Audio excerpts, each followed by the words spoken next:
Okay, Assalamu alaikum. It's a new day. It's the 15th of May 2022. May Allah grant us a long umrah, inshallah. Um, it's a new haircut, new jersey, okay, and a new day. The twins are still sleeping, so hopefully I can put an hour in or something like that. I've got a meeting at 11 o'clock.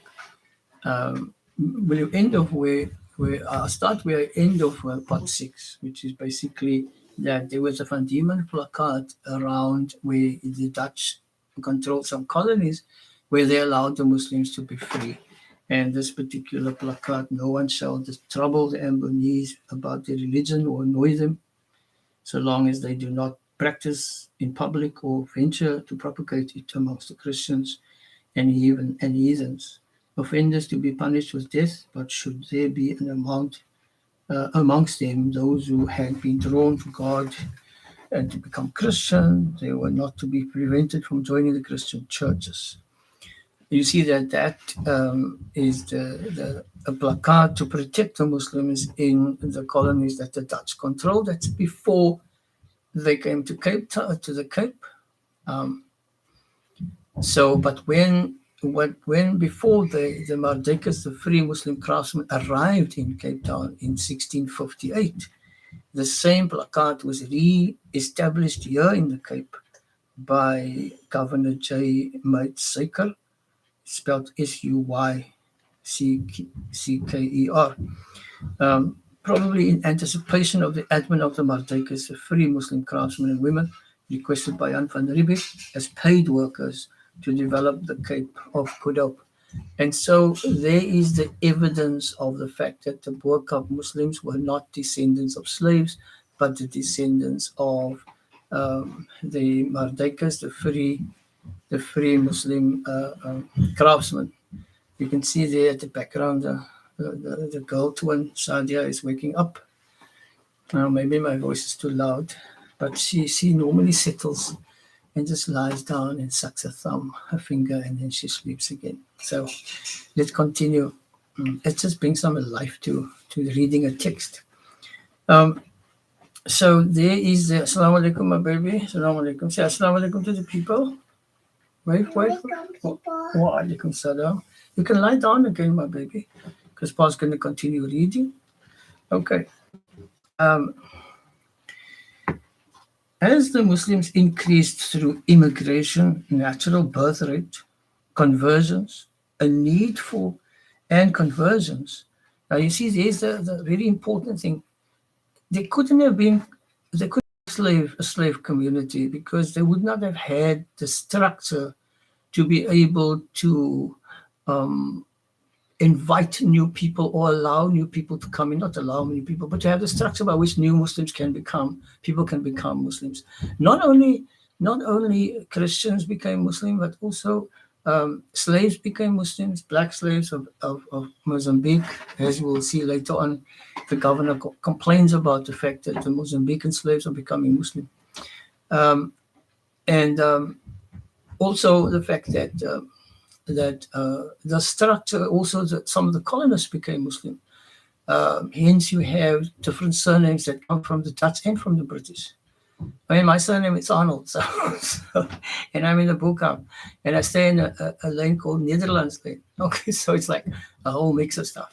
And I'm mostly my mother's side, my grandmother's side, more, and my father's side is more Chinese, and British kind of thing. But I think it's more Chinese because there was a time that everybody must leave Britain. And if they want to stay, they must take a British surname. So it seems like my forefathers that arrived here was Chinese, and he took the Arnold surname. So I haven't got a British descendant or whatever the case may be. I don't know, because some of my children are fair and some of my children are my color, etc. I'm so in between. So that's fine. We can't really say that we are perfectly of one particular race. We came from the same parents, Sayyidina Hawa and Nabi Adam alayhi salam, and we just spread. Allah Ta'ala explains that we are from different nations and tribes, lita'arafu, so that you can get to know one another and get to know yourself better, because lita'arafu is a reflective verb in Arabic. It means as you know other people, you get to know yourself better. So that's the beauty of the Arabic language, which I use in order to upgrade the English. Okay, so let's go to the next paragraph. As the Muslims increased through immigration, because many of them immigrated for business, etc., and expansion, because some of the places were not developing economically. Also, some were under whatever the case may be, and also some of the Arabs, etc., and they came to, in actual fact, bring Islam to the world, because that is a part of a Muslim. He must take the Islam to the rest of the world. He mustn't just sit on one spot. He must basically free the people. Okay, so here it became a need for special accommodation became necessary at the Cape.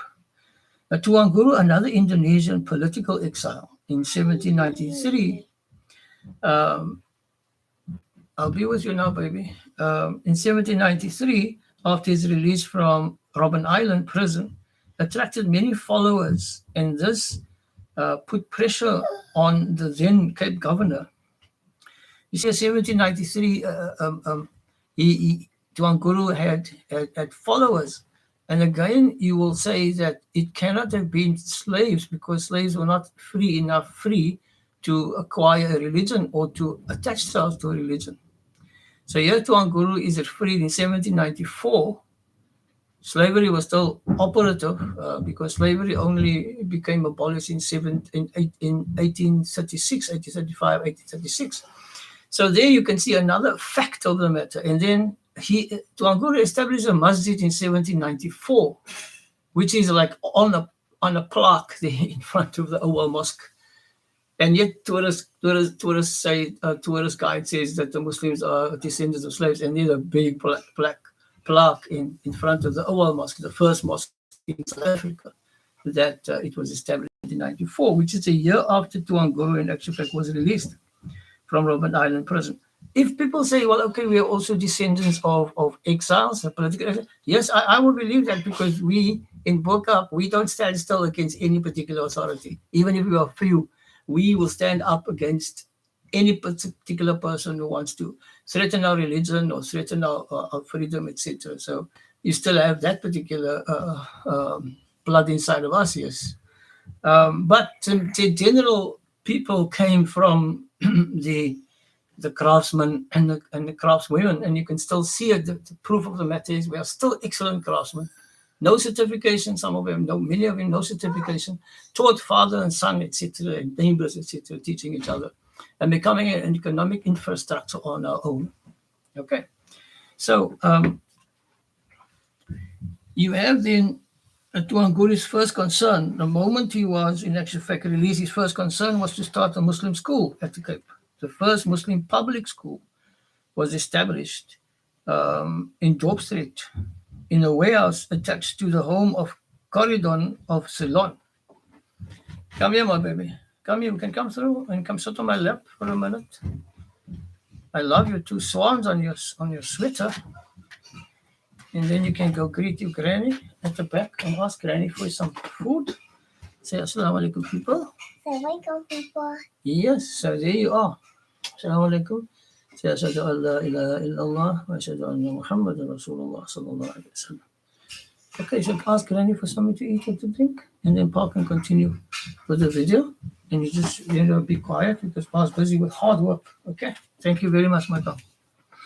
Okay, so then Tuan Guru's first concern was to start a Muslim school at the Cape. The first Muslim public school was established in Dorp Street. Now you must remember, at that time there were no public schools. The masses were not allowed to learn. It's only private tuition. The Dutch and the British, they had private tuition for the echelons. So there were no public schools. So in actual fact, for Tuan Guru to start a public school in Cape Town actually would mean that there is the first international public school. Because the Europeans were controlling all over the show, and they were just taking people as slaves and and subjugating people and stopping them from learning and making sure that they are actually learning and privately through tuition. So Tuan Guru actually started the first international public school, if I could put it that way, in Dorset, in the warehouse attached to the home of the Corridon of Ceylon. The school became popular amongst the free burghers, the free Indonesian craftsmen, and local slaves. As I said before, some of the local slave owners used to want to come to the Burqa to come and learn to become Muslim, actually, so that they don't drink wine. But they didn't know that marriage was going to be a free feature within Islam, and something that they kept away from the people, because people naturally are believers. They naturally want to be with the Creator. And they even establish an idol worship, for that matter, to have some belief, if they become arrogant enough.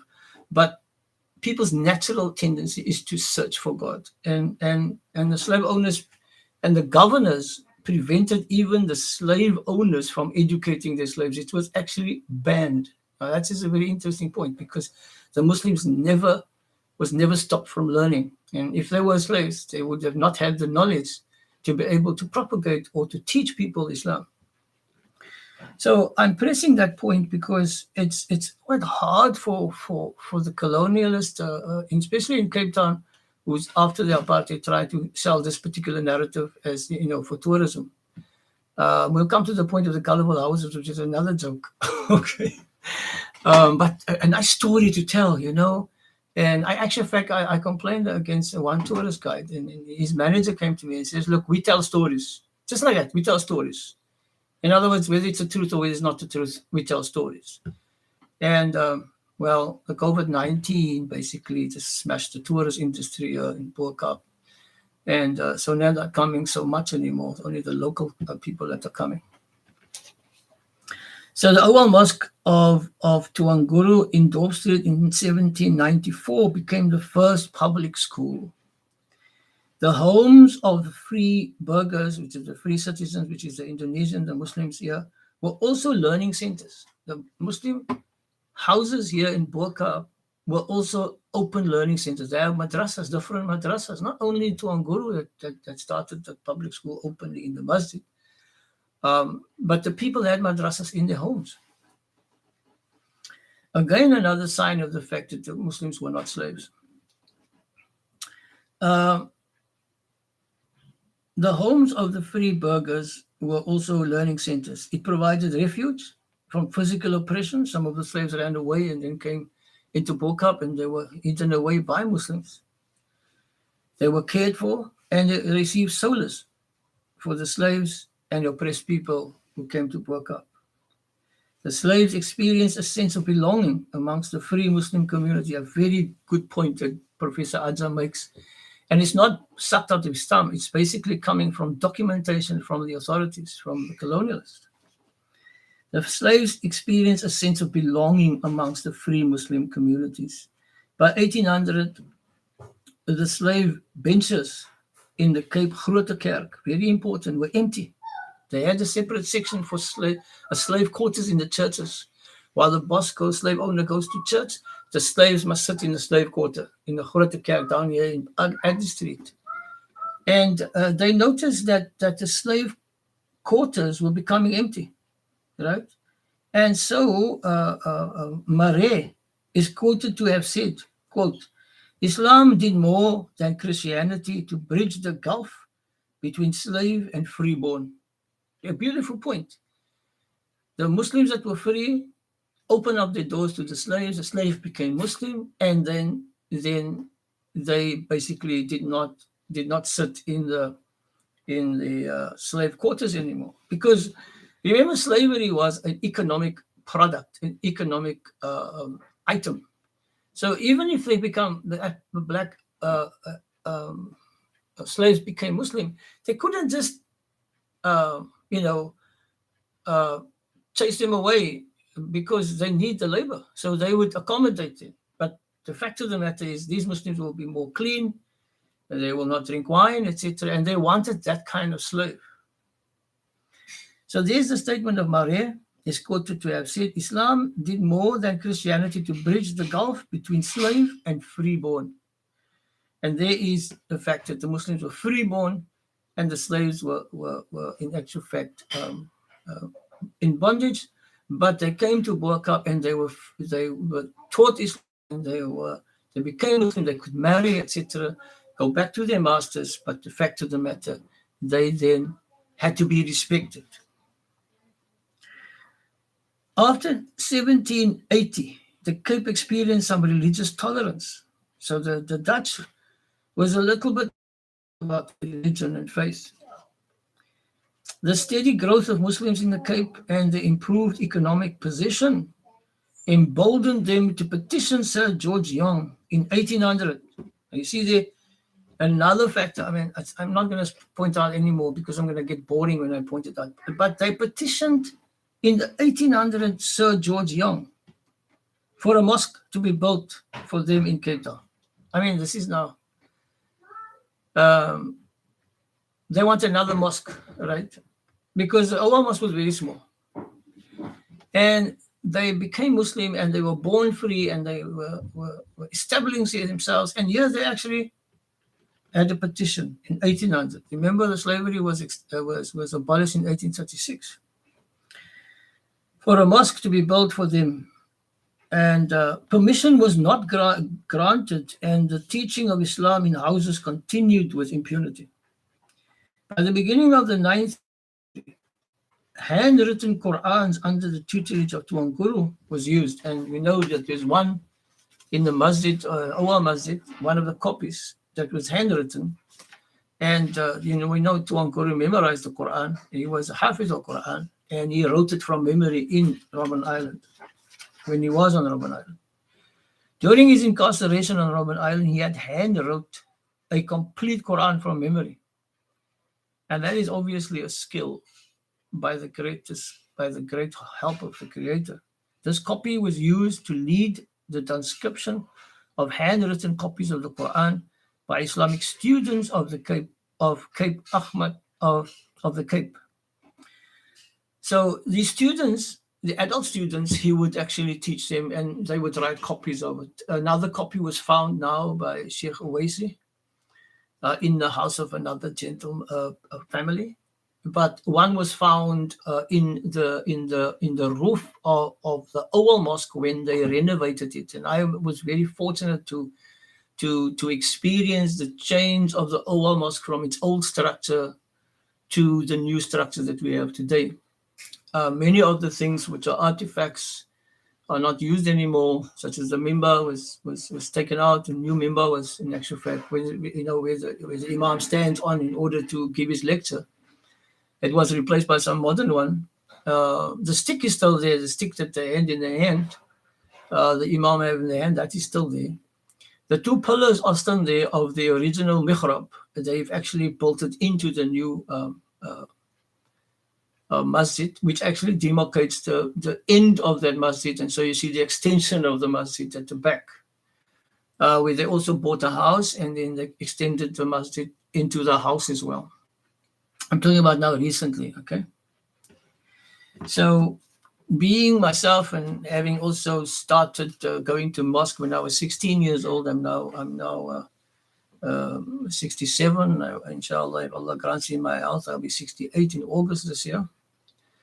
And so when I started going to mosque, it was still the old masjid and this old mihrab, the old mimbar was there, and the wooden floor was still there, etc. Everything was very old, and the kind of an attic was still there. And they found that Quran inside that particular attic section, which leads up to the minaret. So the copy was used to lead transcription of the handwritten copies of the Quran by Islamic students of the Cape. Ahmad David stated the Cape Muslims' most charismatic leaders reigned virtually supreme as the main religious teacher for the part of 50 years of religious freedom. So Ahmad the Cape Muslims' most charismatic leader, reigned virtually supreme as main religious teachers, and Tuan basically was one of them for the better part of 50 years of religious freedom. Tuan advice was sought by all other religious leaders, and hence he came to be known as Qadi Abdul Salam. Qadi means civil judge in Arabic. Tuan thus served as the leader of the Muslim state within a state. I love this part of Professor Ajam, the way he puts that the judge, Qadi Abdul Salam, means civil judge, and he was the leader of the Muslim state within a state, like an informal state, because everybody will listen to the MJC or to the leader, get his advice, but still be his own particular leader at the same time. But for unity in terms of Eid and fasting, etc., they will submit to one particular leader in order to maintain the unity of the Muslims. And that's the beauty of the Muslims. They're free on their own to lead themselves and to lead their family, etc. But when it comes to a community thing such as fasting and Eid, etc., they unite under one leader, and they just said, fine, okay, now we follow you because we want to be together as a community. So the Muslim imam leaders solemnized Muslim marriages regardless of the state, but they only recognize Christian marriages. Even in the time of my parents, there was no, even up till today, there's no particular law. The law cannot, in actual fact, our imams are not connected to the state. Our marriages is not regarded as legal in terms of a Christian marriage, where the priests are connected to the state. But now there's this new thing that people are trying to get Muslim personal law to be accepted by South African law, and obviously there's different opinions about that, because you can't subjugate the Quranic law under the laws of another country. The Quranic law stands on its own. So Muslim marriages were solemnized, etc., and we had our own certifications, a marriage certificate, which states the name of the bridegroom and the bride and the sheikh that actually solemnized the marriage, and the witnesses of both families are on this particular certificate, which now is the MJC basically has that certificate, issues that certificate. But in terms of South African law, you can recognize common law features in terms of communities, etc., when it comes to issues relating to legal issues. So there is that kind of leeway. And one mustn't forget that international law, by its nature, actually came from the Sunnah of Nabi Muhammad sallallahu alaihi wasallam. The Sharia, it actually came from the Sharia. The Muslims influenced this court structure in terms of international law. The concept of diplomatic immunity come from Nabi Muhammad sallallahu alaihi wasallam. The Islam practice and the Sharia talks about the fact that about diplomatic immunity, something that they adapted again into the Christian or the Western style, like they adapted or adopted the university chair and gown and putting a cap on, etc. There's all kinds of the things that they inherited from the Muslims. In other words, the Muslims has had a heritage which they, in actual fact, imitated. So to say the Muslims didn't have a heritage or try to discredit us as Muslims that we don't have a heritage is ludicrous, because many of the stuff and even many of the English words come from Arabic. So that's it. Coffee, for that matter. Qahwa.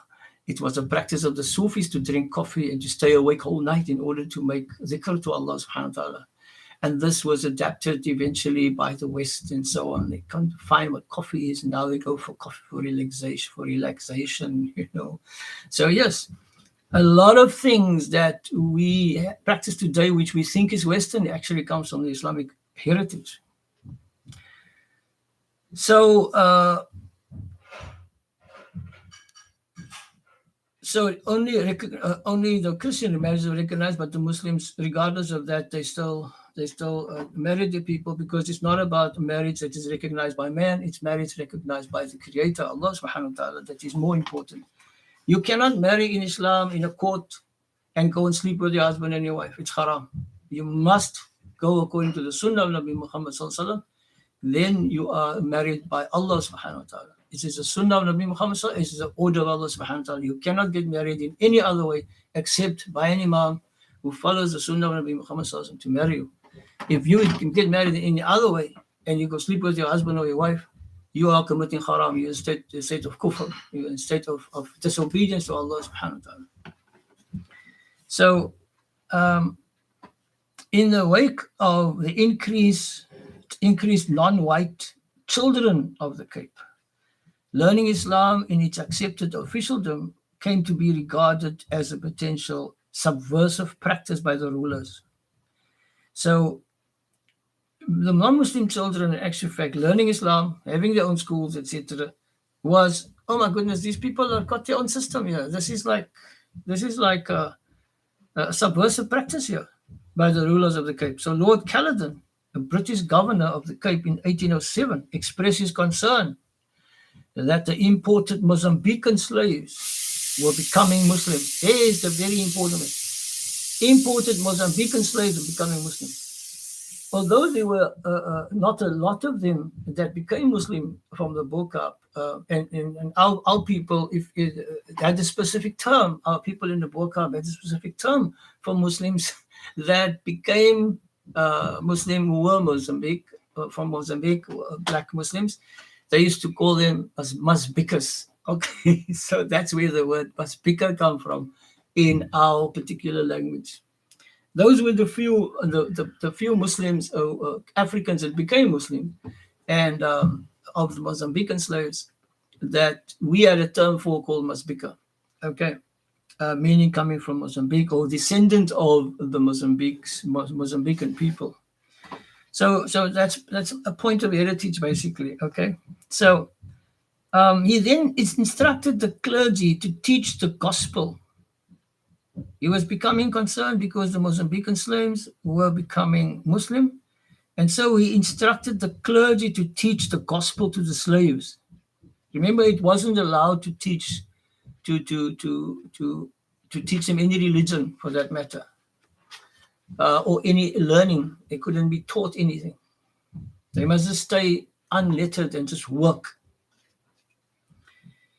He then instructed the clergy to teach the gospel to the slaves and their respective congregations. The Dutch during this rule, the Dutch during their rule by default allowed Islam-oriented schools to grow because they didn't actually, stop it. They actually allowed it to grow because it was just too powerful in terms of they need the craft, they need the dressmakers, they need the tailors, they need the craftsmen, etc. And so they got the best of the Muslims in terms of what they need. So it was like, okay, let them be, but it's a small group, so they can't really be, effective, basically. That's what they thought. Okay. So the Dutch during their rule by default allowed Islam-oriented schools to grow. Wilberforce also requested the King of England government to make the teaching of Christianity to slaves and the Khoi compulsory. Lord Charles Somerset in March 1823 ordered all slave owners to send their slave children aged 3 to 10 years old to Christian missionary schools nearby for at least 3 days a week. Well, the absence of a penalty and the lack of the state machinery to monitor its enactment caused this law to be ignored, often because all slaves were used at maximum service to the masters, and the hours and times were making indents on slave owners' productivity and income. So it's very important to note that Christian schools and schools were actually started because the Muslims were effectively working in the Cape with their madrasas. The children were becoming, have got a secure feature in their faith. The families are secured in terms of their marriages and their births and their deaths. They have the complete structure. The Sharia is operating on its own with excellent leaders that write their own books in Arabic, and people becoming Muslim, Dutch becoming Muslim, British becoming Muslim. In actual fact, Dr. Abdurrahman's wife was a Scottish woman. So there again, and this is, you'll find it later on, is reference to that marriage. And she was the daughter of a barrister, of a lawyer in Scotland. So the Christian missionary school started as a reaction to the madrasas. And that is very important, very, very important. That they felt threatened by the fact that Mozambican slaves are becoming Muslim, and the Muslims are having a strong particular culture, a strong heritage in Bo-Kaap, that they had to now start their own particular schools and their missionary schools. But it wasn't effective in the sense that they couldn't force the owners to educate their children, their slave children. Here's a quote. The Malay priests, imams, by the 1920s had taught Islam to 270 to 490 free and slave people, free people and slaves, black slaves. The imams taught the slaves that although their bodies are held in slavery, their souls are free. Those slaves that came and were taught by the imams, they were taught this particular maxim. Islam at the Cape gave the disadvantaged, oppressed black people a complete legal and spiritual code that guided their familial, their legal, their economic, and their social life.